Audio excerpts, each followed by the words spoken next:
Africa's urban population is expected to nearly triple by 2050 to 1.34 billion. It's estimated that about 80% of the estimated built environment, that is buildings, housing, roads, bridges, and so on, that will be needed by 2050 to support this growing population has yet to be built.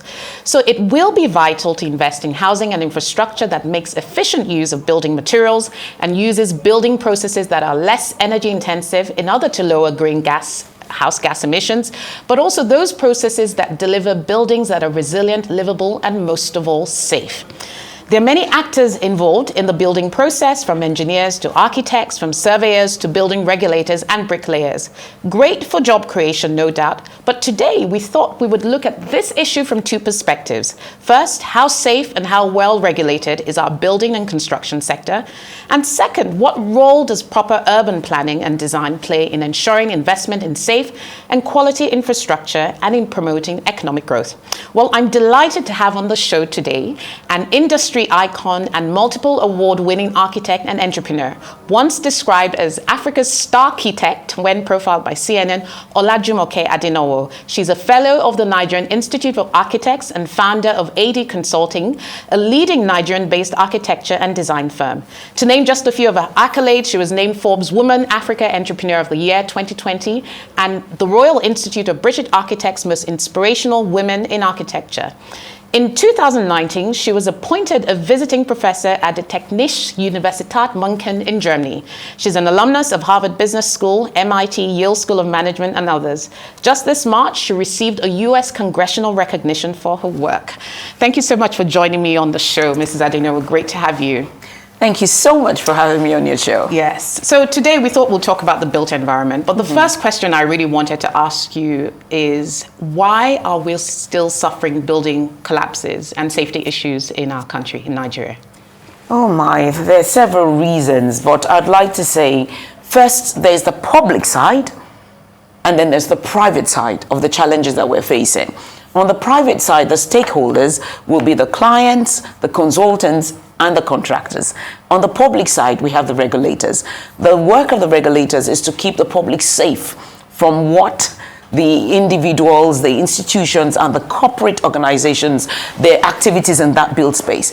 And the job of the clients is to make sure they hire, they recruit after they've identified the best competent consultants to handle their projects. They remunerate them accordingly, and they ensure their works. And the work of the consultant is to make sure that definitely you do your work to the best competence, best practice, due diligence, and care. And you also supervise the work of the contractor on behalf of the client as the client's agent. You certify the works, you supervise, and you make sure that the subcontractors and contractors are identified, the right process, is gone through to pick them, and you remunerate them on behalf of the contractor. And of course, the contractor is supposed to execute the work properly to the correct standards under the supervision of the consultants. If at any point through this process there is a gap, then we have issues like we're facing And now. indeed, but over the years, there's so many regulatory agencies, but I got the statistic from the Lagos State branch of the Building Collapse Prevention Guild, which says Lagos State has recorded a staggering 115 incidents of building collapses within the last decade. So what is the problem with the plethora of regulatory bodies that we have and that keep coming up? What really is the issue? Is it just a lack of efficiency in that regulatory process, or private developers still just flouting regulatory processes and the required approvals? Both. It will be private clients or developers, as you put, flouting, but being able to get away with it is also an issue. We hope things will improve, because a few months ago, we had Honorable Bambushi Martins, who comes to the table with an impeccable record and integrity. He has been appointed commissioner for physical planning. So we're hoping, for instance, like the last incident, which he must have inherited from the state the building was at, that this time we'll have a thorough investigation and we'll actually get to the bottom of it. But there are challenges between planning and the implementation, it's obvious. Yeah, clearly, and we'll see how that story pans out. But what I really wanted to delve into was really looking at urban planning and design. I know that's your core area of focus. What is your assessment of how efficient we are as a country, our states, the metropolises, in doing proper urban planning? The intentions are good, one more time. But when we look at urban planning, it's completely, it's holistic. So if we say, what is how effective is urban planning in Lagos? There's a Lagos City mega plan that, forecast development. That's what, for instance, governs the heights of the buildings along Alexander Road, Kingsway Road, and all. You've seen the changes. That is governed by a particular plan, but along the way we have gaps in implementation.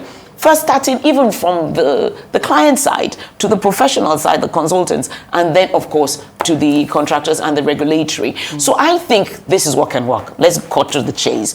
When we have a melange, a body that constitutes all the stakeholders, because when I began to engage people just on my Instagram page on this issue, it is appalling the lack of understanding of what goes on in the build space, from the law, the JCT contract law, to the procedure that even developers have. So they just venture into the space without really knowing what makes the space work. So there's a lot. It has to be a holistic approach if we want urban planning, which of course incorporates transportation system, security, connectivity within the city and all. If we want it to work, all stakeholders must come to the table. And I'm glad you mentioned some of the other elements of urban planning, because typically, even with the layman's eyes, when I see certain things that happen, I'm like, surely that's not right. That house is too close to the road. But I want to understand how this issue of urban planning and master planning actually impacts things like security. Would you argue that in some of our big cities in Nigeria, that actually really affects the environment and even the sense of security and safety that citizens have living and working in their own city? Let me give you an example. So take New York City, which is there are actually planning codes in Manhattan that govern the way the skyscrapers are designed. You have to put a particular setback to the road, also create a passageway for pedestrians. You'll be wondering, how does that matter? It matters because alcoves are created within the buildings that can make a woman with a toddler nestle next to a column, within the portico or porte cochere of a building. And through the glass doors, the concierge can see her while she waits for her Uber. Very different from, say, downtown Montreal, where, you don't have this kind of regulation that makes you create refuges for people. It's a byproduct that you now have a refuge within a building and the street becomes vibrant. So now you feel safe within that environment. The street is alive. There is no enemy. There's people overlooking you. And then you now say New York, a city that never sleeps. And when a city never sleeps, you feel safe because there's always somebody around. So definitely the security, the safety of the city. This is quite apart from monitoring like CCTV cameras and stuff like that. Just the way a city is designed, layered in such a way that there's neighborliness, there's warmth, it affects the security of the city. Even not being in a traffic jam that the hecklers know you're going nowhere, you're sitting down for 3 hours on this, thoroughfare. That makes a difference. Indeed, very interesting. So we talked a bit about planning, but in terms of design, and some people would argue that in our society here, we're even dealing just with the basic necessities of life, that we don't really have time to think about the nuances of how we build and design. But in your experience, you've had over 3 decades of experience as an architect. How does design actually influence well-being in a city? Design from a micro level influences the well-being of the city at a macro level. Let's start from parks. Parks, the fact that if we design this, Lagos was designed well, let's be honest. Parkview Estate is built on what was Ikoyi Park, where there were actually swans. You have these photos by Sumi Smartcool. You see swans on a lake in Parkview Estate. It's gone. People's houses are there. now. So when we design a city, we're thinking of rest, recreation. I mean, this is the things I talk about in Neo Heritage. Cities were designed with the human being in mind. Ancestors, heritage design, you have the human being in mind. How far can a human being walk in a day? Then you place his workplace, his farms, and within the walking distance, how far does he have to go to access goods and services? That's where the markets were placed. How far does he have to go to access maybe governance and justice? That's where the Oba's Palace was. You know, we talk about neighborhoods where everything is within reach. Instead of commuting to work, they'd work to work. So, I mean, take for instance, I hate to use another African city, but I will do. There was a time when the president decided in Senegal that people had to be fitter. All he did was build walkways along the beachfront. And it's called the Corniche. When you go to Dakar now, there are people exercising. Immediately that affects what the healthcare system drops in diseases that come from lack of fitness. It is holistic. Design and urban planning at the very fabric of human existence. We live in space. Clearly, you're very passionate about it. And I'm glad you mentioned Senegal, because I was going to ask you what in your mind is one of the best cases of a well-planned city in Africa. I didn't necessarily expect you to mention Senegal, but I can see why you haven't. But I don't know if you had other examples that we could perhaps learn from. I would say, if you ask me which are the best examples of well-planned cities in Africa, they lie in our past. Okay. It's the heritage design of our ancestors, their heritage ideation, the way they planned their cities. Like I said, they had neighborhoods where you could reach whatever you wanted to. There were even the taboos we had in those days. Oh, you cannot enter an evil forest. There was nothing evil about the forest, and they probably knew. It is that they had to create their own central parks or hyde parks where you could not farm, nobody could build, and that acted as the lungs of the city. They were thinking of green design, climate sensitivity, to make sure that you left some places untouched and the cities could breathe. You know, when you look at the way Oyo Laughing was designed in heritage design, I speak about it in my book, New Heritage. You have the Oba's Palace in front of the market, and organically that forms a piazza where the town crier comes out, tells you what's happening in the day, you do your commercial work, you go home. Do you see what I'm saying? Yeah. No area of the city is dead at any time. When I say dead, you don't finish work in the office zone, then go home. And then a woman cannot work there at 7 p.m. because she's likely to be threatened. No area goes dead. Everywhere is alive. Do you see what I'm saying? The human being must come back to the center of design and city planning if the cities will really function. So the best planned African cities will be the cities that learn from heritage ideation and from the ancestors. Yeah. And you make a very interesting point. You know, in this day and age, people talk about places like Kigali, you know, you hear about places like Cape Town, Joburg, and of course, even Dakar. So it'd be interesting to see how we evolve in our country. So the construction value chain has always been described as a key catalyst for job creation, because if you think about all the people that work in just creating a single building.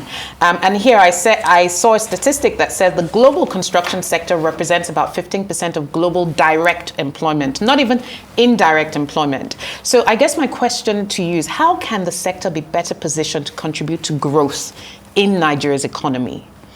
When I look at the whole built environment, the built space, where I look at first men, I look at the management, the methods, the material, and then I look at the market. So every part of these sectors we first have to develop the men, the real human resources that are going to be involved. Yeah. So we're starting from the formal educational curriculum to things like vocational training. Do we have plumbers? Artisans. Do we have artisans? Most of the fires we have in Nigeria are electrical fires. Yeah, that's what it is. Do we have the right skills? Do we have the right methods? Technology. You know, what kind of technology is the best fit for our environment? Then do we have the materials, alternative materials? And can we source them locally? Exactly, yes. Because of the carbon footprint. You get what I'm saying? And to get the right materials, you are not going to do it, I can do it. It is a policy-driven issue. What do we have with our research and development institutes? What are they doing? What are we finding? What alternatives to concrete, maybe, or alternatives to timber? Do we have bamboo forests that we have growing? So we have renewable, replaceable sources of materials. Then we look at, of course, money.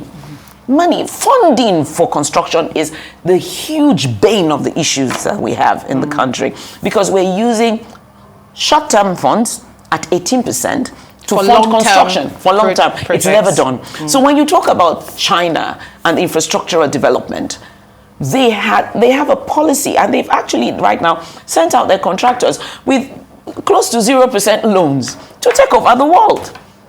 So construction funding cannot come from the same funding as sugar, rice, and trading. It must be deliberately designed for that. And then we look at the market itself. When we look at the market issue for me is key, because we're talking about even the demand. So when I design a building and we're using bamboo, where you would have expected concrete, who buys it? When popular culture, when Nollywood and Hollywood is saying, this is the kind of house you're going to have, you are fighting the tide to say, no, replace it. It's got to be mainstream, it's got to be popular culture, it's got to be made desirable, the solutions that you're proposing. So it's a whole integrative thing, and it must be long-term plan. We're talking about national planning, working with works, working with youth, working with information, working, to create an environment that helps us to ideate our own solutions. Then we can affect that space. Indeed. It's a major thing that's going on in you touched a bit about sustainability, and I wanted to find out what some of the emerging sustainability standards we're seeing, or the trends we're even seeing emerging in this market around sustainable buildings and sustainable design, because everybody is concerned about climate change. When it comes to Africa, like I say, new heritage, we have to leapfrog. We cannot afford to be one step learning from the West on this matter, behind the West. We must take the learnings, because we cannot afford the West's development curve. We can't make the same mistake with the burgeoning youth. Nigeria, 64% of the youth are under 25, and they're going to grow and want houses that they see in Pimp My Crib. We're going to be in trouble. And ride the same cars, the Hummers and everything. So Africa must leapfrog, and we can only leapfrog when we get to develop a confidence in our own ability to solve our own problems. Africa must evolve its own solutions. So I see what is being done along the lines of sustainability, but we must look to the past to see how we solved these problems before and evolve our own solutions. I'm trying to say whatever is being done now, I think we can create a better fit. Because right now, the West might be enthused with mud, and they think Africans should design, with mud. But is mud a renewable resource? Yeah. It's not. It takes 200 years to create 1 centimeter of mud. So are we going to make that mistake? And then when, take Kano City, for instance. And this is going to be a long answer, but you get what I'm saying. Kano City in 1851 was a city of 30,000 inhabitants. That's what it was. Now it's 20 million and should be 24.4 million by 2035. So if we look at traditional Hausa architecture, right? It's Tubali architecture made from clay. However, they didn't just take clay. Clay was the best fit at the time. It was a process where you had the byproducts of almost every commercial activity in Kano being part of the building process. You had the lasso that came from indigo dye. It's just a byproduct. You had this was waterproofing material. You had the mortar from the byproduct of Dadawa. You had byproducts of hides and skins being used to waterproof the building. So these were found materials. They were local, recyclable materials that go back to the environment. So it's not a case of this is what is trending in the West now, let's adopt it. They looked around and made sure nothing went to waste. So perhaps what we should be looking at is plastic. What happens if we can sort out because that's the real problem. Most of the plastic that the West thinks is recycled is never recycled. It ends up in landfills all over the world. So we should be looking at that ubiquitous plastic situation with our huge landfills of plastic, and then look for anybody who finds a way to truly sort Because that's the problem. Plastic melts at different kinds of plastics melt at different melting points. If we could look forward to truly sort out the plastic and recycle and put it to good use, perhaps that might be the problem, the solution to the problem. Take care of the waste that we have. The circular economy, therein, I believe, lies the solution to Africa's housing problem. Yeah, and you know, I really love that take on sustainability, because it's not just sort of copying someone's blueprint, but it's actually looking at what you can use within your local environment. If not, you will import again the solution for that with period. The carbon. Yes. Yes. And of course, given our changing weather and climate patterns, that probably impacts the kinds of materials that are durable. Okay, very, very interesting take. Now, you know, you talk about Neo Heritage, which is the name of your latest book published by Rizzoli, and in one of the excerpts on the publisher's website, they talk about African architecture, and your book envisioning a new cultural confidence in Africa that can contribute to international solutions for sustainability, urban planning, and environmental and residential design. And you know, when people often talk about African solutions to African problems, I turn it on its head and say African solutions to global problems. Definitely. So the first question I have for you is, are you on a mission to change the face of architecture and design in Africa? And two, how can Africa become a global leader in design and architecture? You know, I'd love to hear your thoughts. Really, I am on a mission. It's clear. That's why Neo Heritage. Because yes, I've done over 139 projects. But how many projects can one person or one firm execute to change the thinking of a continent? It's not my projects, because no matter how seminal my projects have been or award-winning, we need to change the way we think. You would be shocked that the experts in the field of African studies are by and large not Africans. It's the same way Mungo Park discovered. I think it's the Niger, is it? As if the people who are around the Niger never knew it existed till he got there. So African studies is a field where Africans are discovered as if they were beings incapable of speech and self-definition. So when I started the book, I actually came across an African expert who told me that the map of Nigeria that he believes is a bona fide map, it's one that was drawn up in 1955. I checked, it was 1950. And he said to me, before you were born. Anything else you've done in Nigeria? Because he insensitively referred to a people group in Nigeria. It was as insensitive as saying they were Nigerian, they were Ukrainian Russians. And I said, that's not right.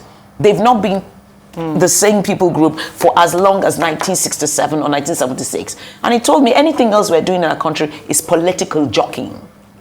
Said by a non-African to an African, which means they believe we're incapable of self-definition.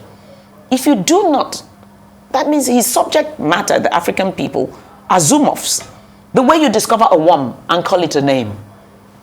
So you see, until we begin to define ourselves, others will define us. Yeah, indeed. So with African architecture and people now writing and publishing books by African architects and African design being on the front page, what do you think we can really do to get a promotion of African design to the global industry?